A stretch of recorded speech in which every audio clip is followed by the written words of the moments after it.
not office lines. Princes. And we're about to see these comedians who, usually content to remain on the sidelines of movie society, made audiences laugh the world over, often literally paying off the mortgages on costly but unprofitable prestige pictures. A chosen one or two ascended to princes of Hollywood.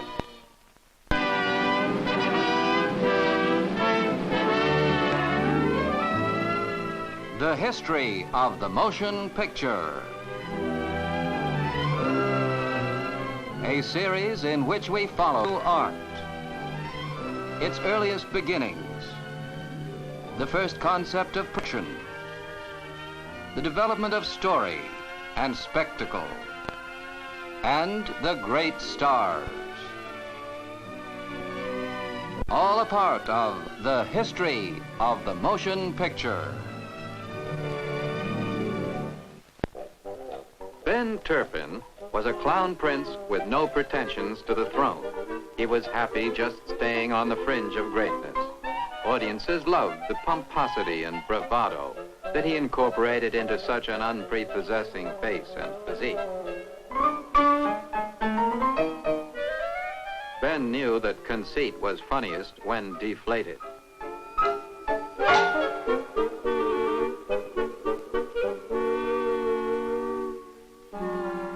Here, Ben is a European no-account count being forced into a marriage of convenience. A satire on Erich von Stroheim's Foolish Wives, with sight gags added. Let's see this one again. The ingenious prop department rigged him with a set of instant tears. Of course, it was a little too behind his head. In Turpin's version of von Stroheim, the Count is much more interested in the beautiful lady in waiting than in the princess. The lady in waiting is the popular Madeline Herlock, later Mrs. Robert E. Sherwood.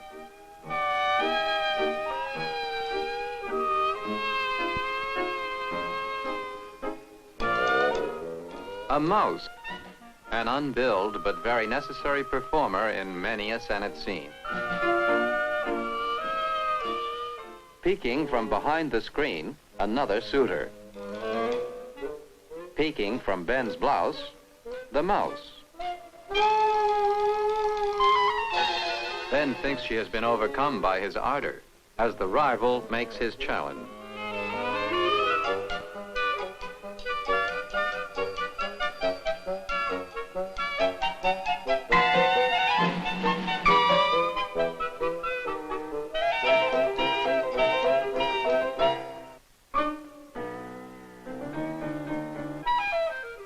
One apocryphal Hollywood story was that Ben first crossed his eyes as a gag, but then they became permanently crossed.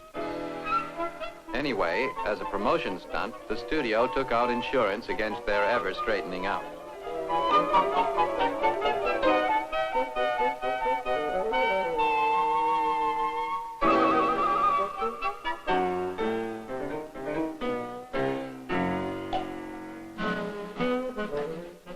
All of Sennett's discoveries graduated into starring features, except Ben, who loyally stayed with Sennett through the years. Another kind of comedy uniform, straw hat and neat business suit. The uniform of Charlie Chase. Here, Charlie is approached by a lady who, as the original title put it, is after a husband, anybody's husband.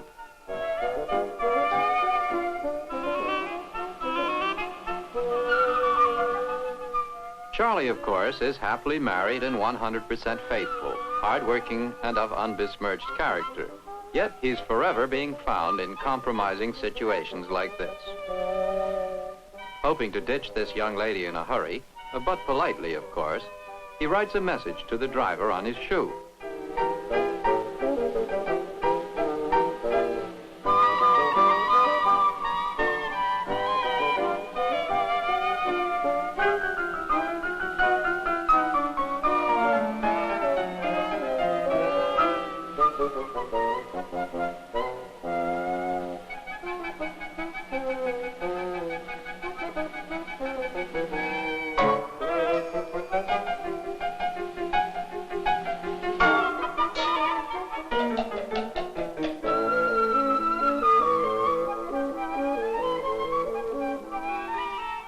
Charlie's wife, watching from the window, naturally sees all and assumes she knows all.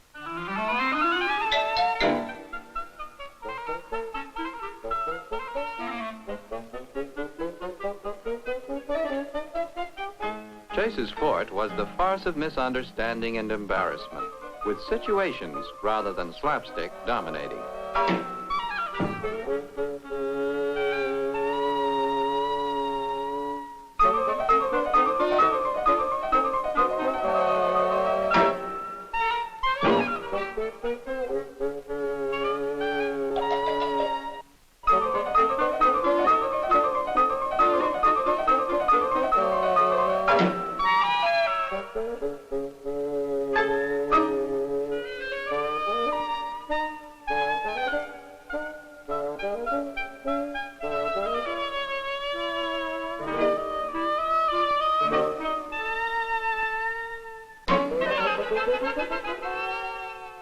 Like so many of the clown princes, Charlie Chase's initial image on the screen was quite a different one, as here, where he is an unwashed, opium-sniffing bum. And the other fellow is not the other Charlie. It's Billy West, best of the many Charlie Chaplin imitators of the period. This 1917 comedy makes no bones about kidding such generally taboo subjects as drug addiction and effeminacy. West's outfit was so much Chaplin's in every detail that much of the public was fooled. In fact, when West finally gave up this stolen identity, he found no clear-cut character of his own, and audiences forgot him.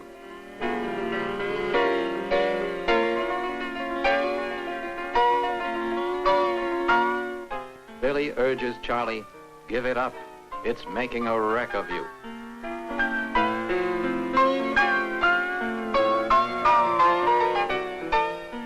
For a moment, we think that a bit of moral crusading is justifying the kidding of an unpleasant subject. But it's not a moral lecture at all.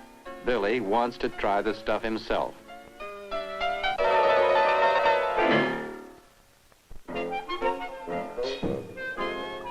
Earlier, in the same picture, Playmates, Billy did a bit not as Chaplin, but as a child. And his partner, on the right, is Oliver Hardy.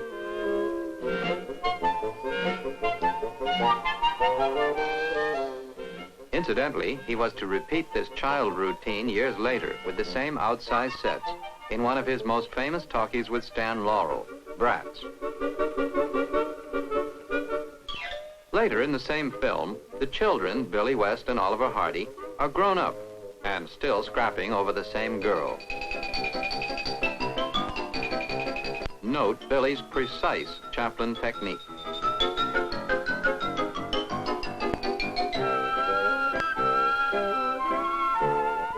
Hardy or West, the Hullans or bosses that Eric Max Swain played for Chaplin.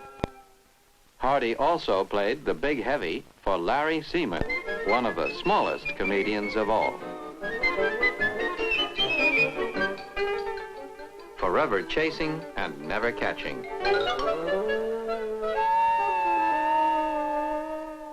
Now here's Hardy, minus mustache, with Charlie Chase, and not as a heavy, but as a straight man. This was the mid-20s. Chase was now a big star, Hardy still a minor comic. But most of the Hardy mannerisms have already formed. The twiddling fingers when perplexed.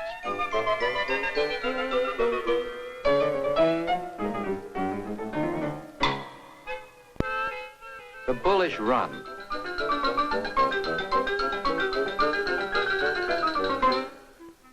The long stare, followed by a knowing nod.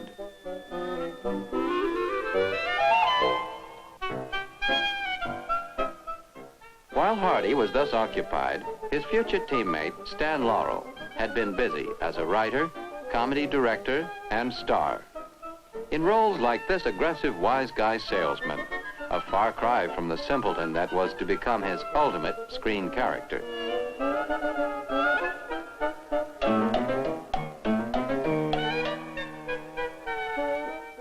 Again, the gag is what today would be bad taste, kidding physical affliction. But the silence did it so well and so often that no one was really offended.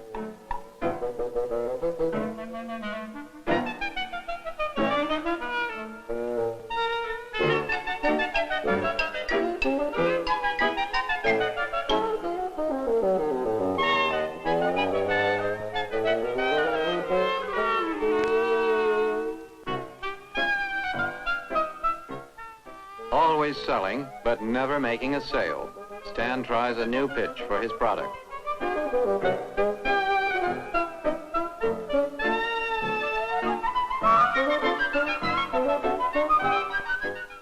Like Chaplin, Laurel had come from an English music hall background. In fact, the two came to America together, and for a while appeared together on the stage.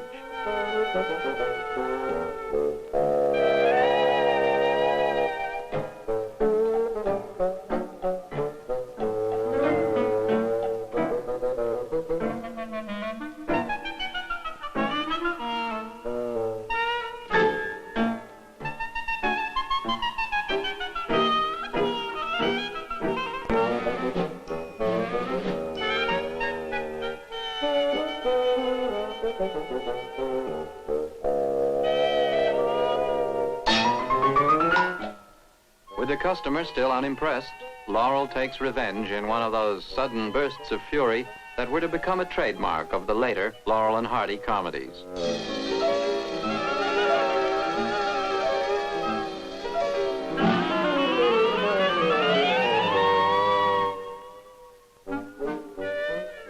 In the two-reeler Man About Town, Laurel, uncharacteristically to those of us who best remember the later Laurel, is pursuing a comely blonde.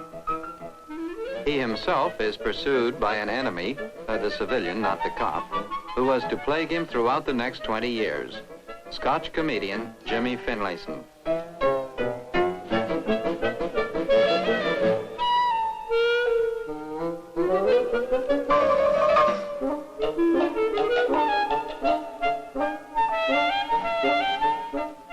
Experienced as both Laurel and Hardy were at this time in the mid-20s, not until they joined forces as a team did they take their full place as clown princes.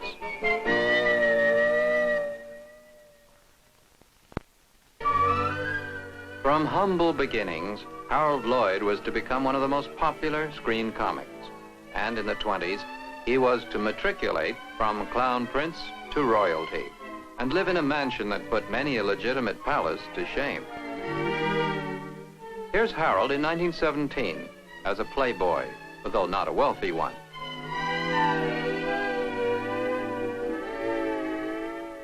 Already he has learned how to get extra laughs with gimmicked up props.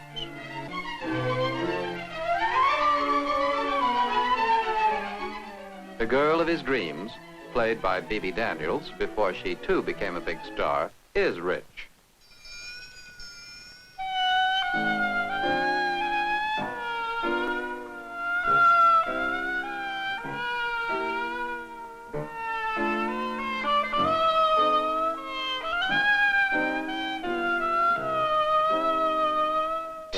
She has a father who doesn't fancy Harold as a son-in-law.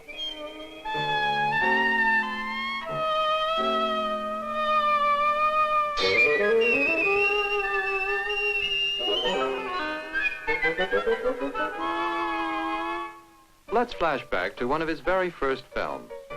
His character is Lonesome Luke, another of the many Chaplin imitations, all caused by the demand from exhibitors who couldn't get enough Chaplin.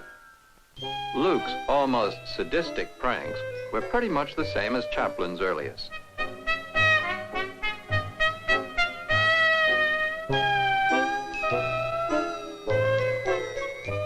Soon, Lloyd discarded the mustache and the imitations, adopted horn-rimmed glasses as his trademark, and gave himself the character we all remember.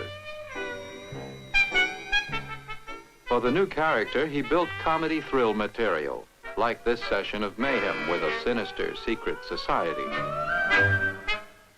By the early 20s, the good-natured new screen character, blending ingenuity with innocence, was strong enough to carry his famous feature-length comedies one after the other in rapid succession, all built on the formula of speed and comic suspense.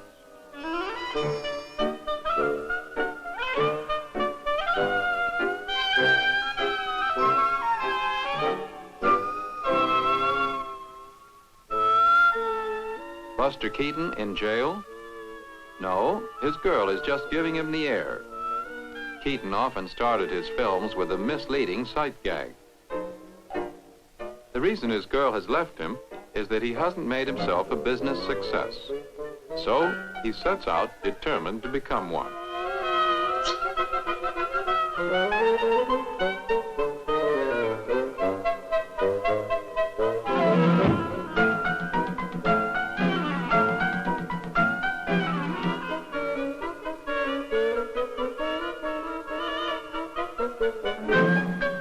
Buster's good intentions were always misunderstood, but on this rare occasion, he turns the situation to his own advantage.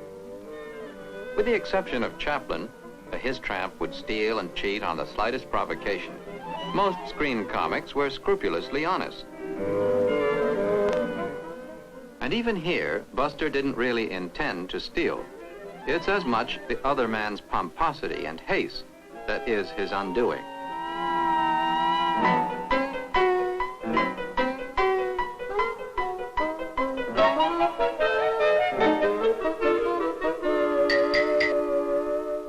Mostly, Buster wasn't pitted against human adversaries, but against the mechanical world.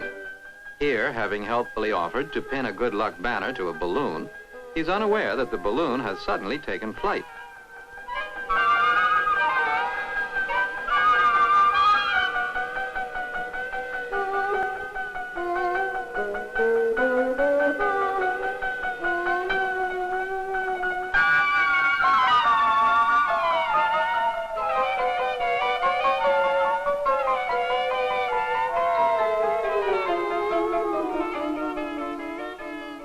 Perhaps it was because he had been an acrobat that Keaton's comedy character adjusted to the most precarious situations with cool stoicism.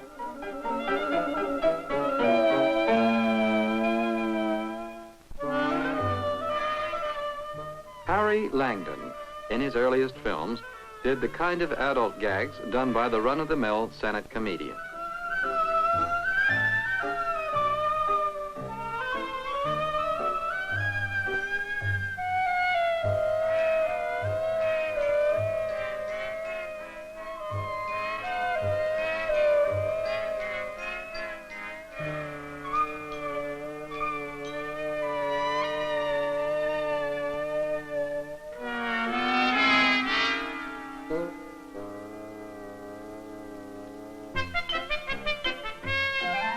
His first two reelers made use of mechanical props, like the trick taxi that he had used for many years in his vaudeville act before he entered the movie.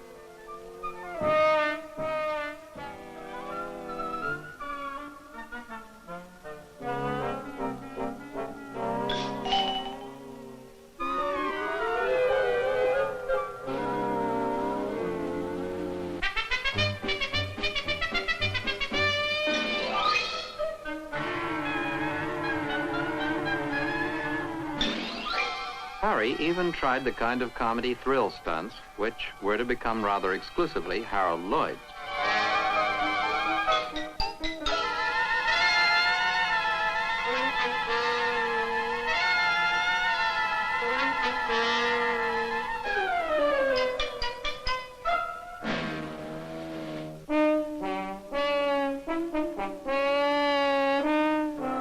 However, Langdon's permanent character was to be the grown-up baby, the bemused, helpless little man who brought something extra to wild Senate chases like this.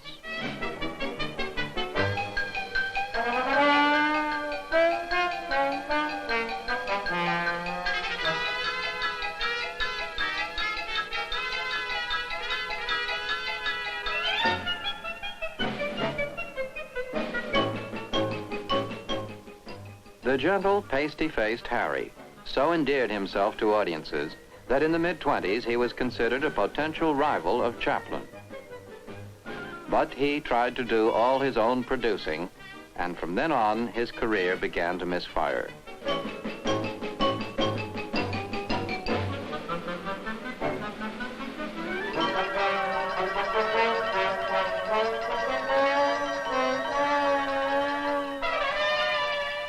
Langdon went down in movie history as one of the greatest of the clown princes, but not as royalty on the same echelon with Chaplin.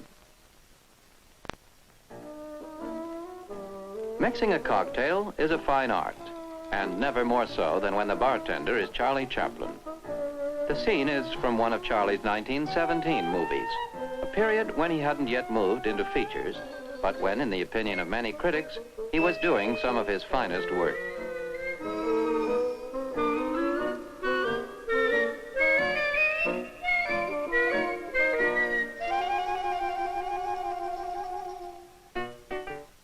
Chaplin had made his start with Senna, throwing punches and brickbats.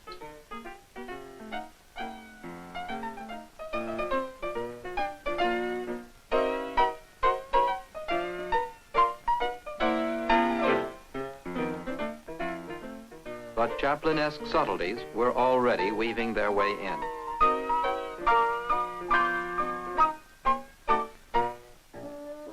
And in only 3 years, now directing as well as starring, Chaplin was making memorable comedy scenes like this. The customer, Eric Campbell, wants his bill. Soup.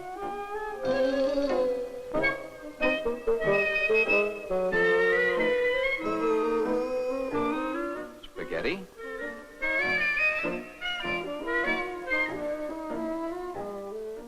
Melon.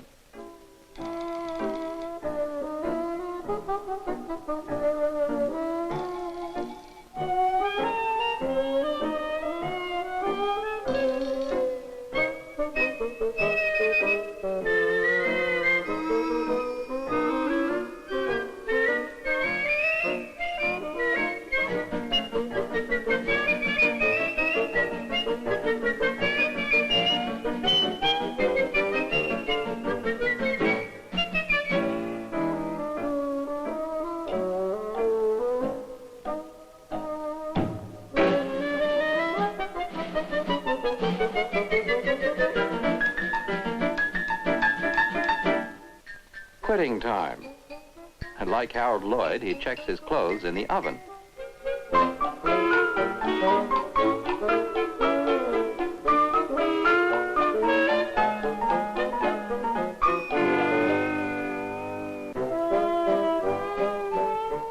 After work, a visit to the roller rink.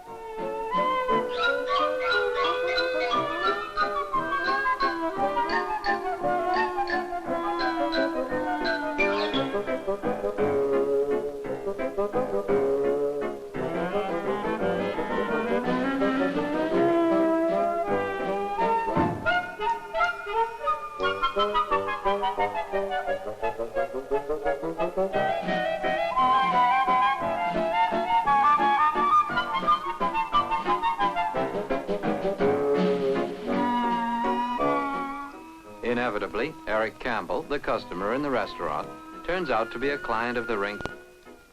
Edna Purviance, Chaplin's favorite leading lady, is the girl.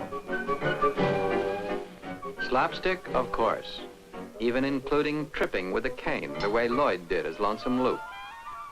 But with a finesse that lifts it quite out of the ordinary. Also, Chaplin's skill on roller skates is quite remarkable. He was to bring it into play again for one of the highlight sequences of his classic Modern Times.